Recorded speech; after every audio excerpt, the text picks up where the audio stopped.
Coach Boy! Oh, Ito, isa pa. Anong epekto sa mga lalaki sa patuloy nilang pagtatago ng emosyon nila? magandang tanong yan. Hindi lang sa mga kalalakihan, kundi pati sa mga kababaihan o kahit sinong tao. Pagpatuloy natin sinusuppress yung emotions natin, lahat ng emotions na yun, talagang hindi sila makapaghintay to come out. So, paano lumalabas yun? It's either aggression or avoidance.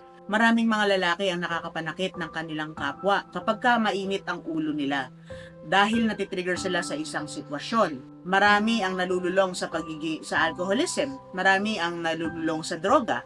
Ito yung mga mitigating factors ng patuloy nating pagtago ng emosyon natin or pagsusuppress ng emotions.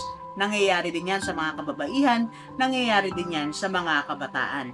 Ang magandang solusyon dito is yung emotions natin, we have to face big emotions.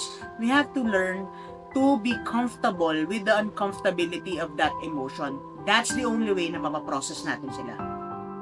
Ganun pala yun? Ganun yun. Ako si Boy Lara, ang ngayong Certified Trauma and Resilience Life Coach. Kung nais ninyong magtanong o may mga hinanaing kayo na gusto ninyong sagutin in a trauma-informed way, mag-comment lang kayo.